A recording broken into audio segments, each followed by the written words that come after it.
Simula ng umulan last year, ibig sabihin, yan na rin ang simula ng wala ng sunog. Pero yung grupo pa rin ng Ilocos Norte Firefighting Group ay siyempre nag-meeting kami and made plans, mga plano for this coming summer na naman na tag-sunog. At ang plano namin is to, of course, to strengthen our surveillance and patrolling activities and to deploy more kadagitay areas na na-identify na hindi talaga dagitay mapupuran. Kasi no adda tao di jay, nga tao tayo, butong magkadata mapanagpuor di jay. And at ang binigay namin na assignment ng mga local government units, lalo na yung mga sa barangay, is to identify really yung mga taong gumagawa niyan. Alam na natin ang rason niyan. Ang rason is, one is, tapno ada panganan dagitay dingwenda. Puran da dayjay, tapno na pintas to ti panagsulbod na, kaya't kayak dagiti dingwen. Yeah?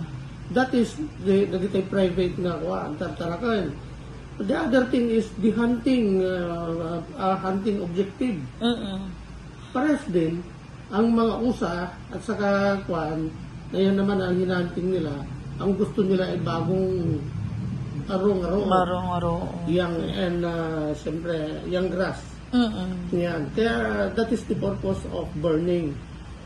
Yun nga lang, di burning kita nahan mat makontrolon sub kapon na kalawlaw mata tinuuran dan although they can burn numabalin lang kuma hektar para lang kadagay dingunda, but that is called controlled burning kuma. Controlled burning means dati kat nairanta nga pura, yes, but it is controlled only for the area nga pwede. At saka the area mat nga awan ti mulmula tayo. So, yun ang mga napag-usapan, napag-aralan, and we came up with one thing. It is to strengthen yung patrolling activities natin and to deploy more ng mga tao. At napakaganda kasi nandiyan pa rin naman ang grupo as led by last year by then Governor Gobmat, sinublockmat ni Ma'am Cecil. It's very okay. And the members of the group are there very happy to be members of the group pa rin. yes, The Marine Brigades, the Philippine Army, the local government units, the PNP, the Coast Guard, lahat na ng ay tumutulong dyan.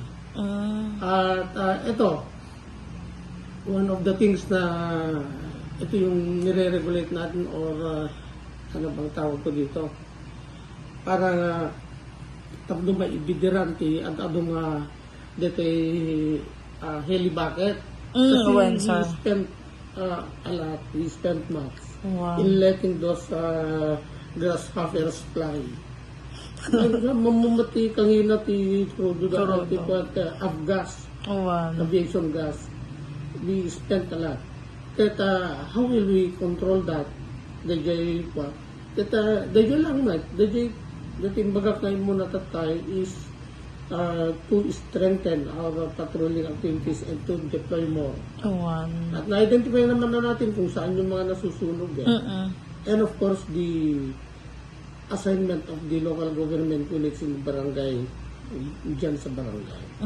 So di kita ko agapon LGU nga tattao ti tapno tintula usaran dayjay helicopter is when needed nga talaga live no adda dati isave tayo nga tao dayjay nagaabay yung mga nga lugar dayjay mapupuran like no adda isave tayo nga tao nga live so that will only be the time that they will go helicopter kasi no dayjay kaano dyan na puuranan kasi santo mala matanda jay ko it is useless but it is still good.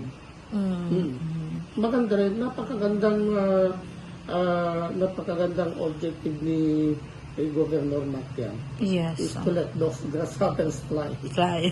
Oo, maganda. Nakita ng mga tao, nakita ng lahat, that tayong lahat ay talagang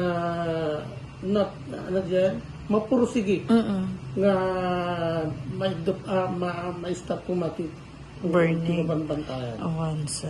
You know, as early as this late December, ang dapasit nakita mi pero immediately na ikuha na.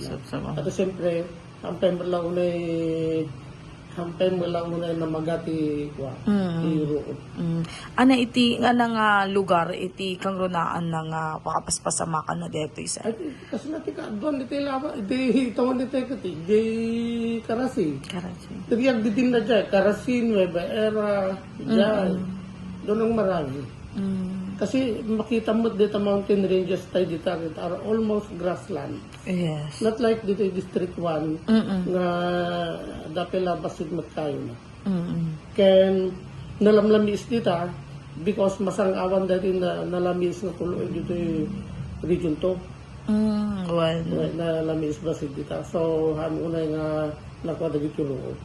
Pero dito, abra dito kaabay na karumanan. And many of the mga fires natin, no, forest fires natin, came from Abra. Nandyan, nagparaspi lang. Doon nagsimula. And we hope and we expect this year that with our efforts na isagsagana tayo, sana'y mas mababa ang occurrence ng fire. As early as December, ada nakita mi nga rod na DJ Asok Dijay, I already let my Senros prepare for the coming of the dato yung nakarakaro nga summer tayo.